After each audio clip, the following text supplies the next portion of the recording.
మిత్రులందరికీ నమస్కారం. శాసనసభలో మందబలం ఉంది కదా అని సభానాయకుడు ముఖ్యమంత్రి గారు సభను తప్పుదో పట్టించే ప్రయత్నం చేయడమే కాకుండా ప్రధాన ప్రతిపక్షమైన మాకు కనీసం మైకు కూడా ఇవ్వకుండా క్లారిఫికేషన్ కూడా తీసుకోకుండా సభను వాయిదా వేసుకొని ప్రభుత్వం పారిపోయింది. ఇది చాలా దుర్మార్గం. ఇవాళ సభలో చూసినట్టయితే ముఖ్యమంత్రి గారు నేను ఈరోజు ఉదయం మాట్లాడుతూ బడ్జెట్ మీద మాట్లాడేటువంటి సందర్భంలో బడ్జెట్ మీద గతంలో మా ప్రభుత్వం అధికారంలో ఉన్నప్పుడు కేంద్ర ప్రభుత్వం 30,000 కోట్ల రూపాయలు అప్పు తీసుకోవడానికి 0.5% FRBM అవకాశం ఇచ్చినా మా ప్రభుత్వం ఈ రాష్ట్ర ప్రయోజనాలు దృష్టిలో పెట్టుకొని విద్యుత్ సంస్కరణలు అమలు చేయొద్దని, వ్యవసాయ బావులకు మీటర్లు పెట్టొద్దని మేము 30,000 కోట్లు వదులుకున్నామని నేను శాసనసభలో చెప్పడం జరిగింది.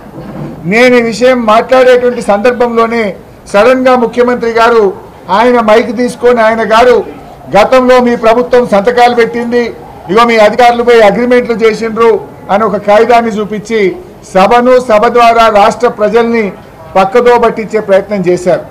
ఈ అగ్రిమెంట్ ఎక్కడిది? ఇది ఆల్రెడీ నేను చెప్పిందే, ఆయన కొత్తగా వెలికి తీసిందేం లేదు. గతంలో ఉదయ్ స్కీములో కేంద్ర ప్రభుత్వము దేశంలోని అన్ని రాష్ట్రాల మీద ఒత్తిడి పెట్టి 27 రాష్ట్రాలను ఉదయ్లో చేర్చారు. అప్పుడు కాంగ్రెస్ పార్టీ అధికారంలో ఉన్న రాజస్థాన్, హిమాచల్ ప్రదేశ్ తదితర రాష్ట్రాల్లో కాంగ్రెస్ పార్టీ కూడా ఉదయ్ స్కీమ్లో జాయిన్ అయింది. దేశంలో 27 రాష్ట్రాలు జాయిన్ అయినాయి, తెలంగాణ రాష్ట్రం కూడా జాయిన్ అయింది. అయితే ఈ ఉదయ్ స్కీమ్లో ఉన్నదేంటిది?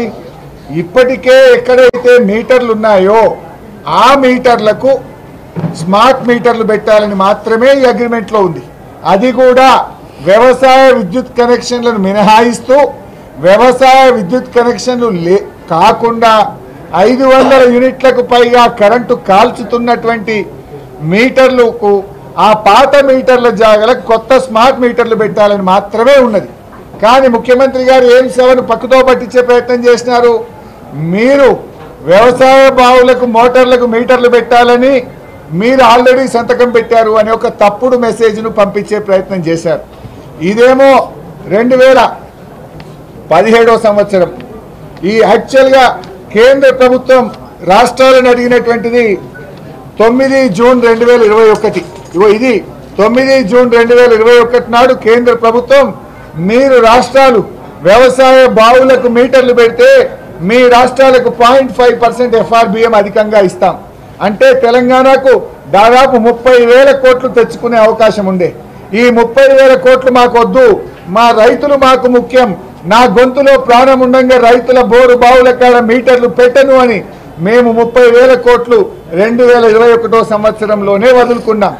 అంటే ఇవాళ రేవంత్ రెడ్డి గారు సభలో అంటుండ్రు మీరేదో ఎలక్షన్ల ముందు రైతుల్లో వ్యతిరేకత వస్తుంది అని వదులుకున్నారన్నారు. ఇది వచ్చింది ఎప్పుడు? 9th June 2021. కేంద్ర ప్రభుత్వం కూడా ఏం చెప్పింది, ఇందులో 31 మార్చి 2021లోగా మీరు మీ యొక్క ఇష్టాన్ని తెలియజేయండి. అంటే మాకు ఇచ్చిందే 2 నెలల టైం. 31 మార్చ్ 2021లోగా మీరు ఇలా చేరతారా చేరరా అని అడిగింది. అడిగితే మేము చేరము అని రాశాం. మేము 2021 ఎలక్షన్లు ఉన్నాయా? 3 ఏళ్ల ముంగట 21 full year, 22 full year, 23 full year. 3 ఏళ్ల ముందంటే ఎన్నికల ముందా? ఇది 3 ఏళ్ల ముందు మేము మీటర్లు పెట్టమని, మాకు మా రైతులు ముఖ్యం, మా రైతు ప్రయోజనాలు ముఖ్యమని మేము కేంద్ర ప్రభుత్వానికి లేఖ రాశాం. అంటే ముఖ్యమంత్రి గారేమో చెప్పేది వేరు, వాస్తవంగా నేను మాట్లాడింది వేరు. కానీ ముఖ్యమంత్రి ఏంటంటే ఆ మందబలాన్ని సభానాయకుడిగా ఆయనకు మైక్ ఉందనో గొంతుందనో దబాయించో సభను తప్పుదో పట్టించి రాష్ట్రంలో ప్రజల్ని తప్పుదో పట్టించే ప్రయత్నం చేస్తున్నారు. సో విషయం ఏంది? మేము రైతులకు మీటర్లు పెట్టకుండా మేము స్పష్టంగా 30,000 కోట్లు వదులుకున్నాం. ముఖ్యమంత్రి గారు చెప్పేది అది డిస్కామ్స్కు, అది ముఖ్యంగా ఉదయ్ స్కీమ్లో చేరాలని కేంద్రం చెప్పింది. అది 2017 సంవత్సరం ముచ్చట. 2017లో ఉదయ్లో మేము చేరినాం, కేంద్రం ఒత్తిడి వల్ల చేరినాం. 9,000 కోట్ల డిస్కామ్ల అప్పులు మేము టేక్ ఓవర్ చేస్తామని నేనే శాసనసభలో చెప్పాను. ఉదయం నా ప్రసంగంలోనే చెప్పాను.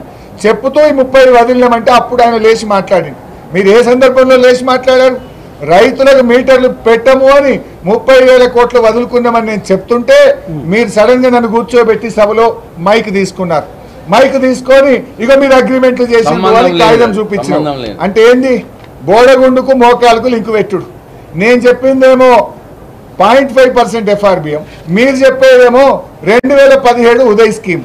0.5% FRBM 2021 సంవత్సరం, మీరు చెప్పిందేమో 2017 సంవత్సరం. ఆ 2017లో ఏమున్నది?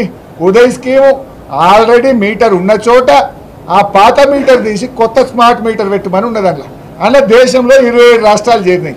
నేను చెప్పింది ఏంది? వ్యవసాయ విద్యుత్ కనెక్షన్లకు మీటర్లు పెట్టమని 30,000 కోట్లు వదులుకున్నాము అని నేను చెప్పిన. అంటే ముఖ్యమంత్రి గారు బోడగుండుకు మోకాలకు ముడిపెట్టి మందబలం ఉందని ఆయన సభా నాయకుడని ఇష్టం వచ్చినట్టుగా మాట్లాడి మా మీద బురద జల్లే ప్రయత్నం చేసినారు. కానీ ప్రజలకు తెలుసు కదా, మీటర్లు మేము పెట్టలే కదా. దీన్ని బట్టి కూడా అర్థమవుతుంది, బహుశా ఆయన ఏదన్నా వ్యవసాయ బావులకు మీటర్లు పెట్టడానికి రంగం సిద్ధం చేసుకున్నాడేమో. అందుకోసం మా మీద ఏదో బురద జల్లి ఇదంతా ఒక నాటకం ఆడుతున్నట్టుగా ఉంది. అయినా మేము ఆ స్మార్ట్ మీటర్లు కూడా పెట్టలే ఇప్పటిదాకా. మా గవర్నమెంట్ ఉన్నప్పటి నుంచి ఆ పరిశ్రమలకు 500 యూనిట్ల పైన కరెంటు కాల్చే పాత మీటర్ల కాడ స్మార్ట్ మీటర్ కూడా మేము పెట్టలే. 7 ఏళ్లలో అగ్రిమెంట్ జరిగిందేమో ఉన్న మీటర్ కాడ స్మార్ట్ మీటర్ పెట్టేది. అది వ్యవసాయేతర, వ్యవసాయానికి కేంద్రం మెడ మీద కత్తి పెట్టినా 30,000 కోట్లు ఆశ చూపినా వదులుకున్న చరిత్ర బీఆర్ఎస్ది, మా నాయకుడు కేసీఆర్ది. కానీ మీరు సభ ద్వారా ప్రజల్ని తప్పుదో పట్టించే ప్రయత్నం చేశారు. ఈ విషయాన్ని క్లారిఫై చేస్తామంటే మాకు మైక్ ఇవ్వకుండా సభను వాయిదా వేసుకొని పారిపోయినటువంటి ఈ ప్రభుత్వ తీరును తీవ్రంగా ఖండిస్తున్నాం.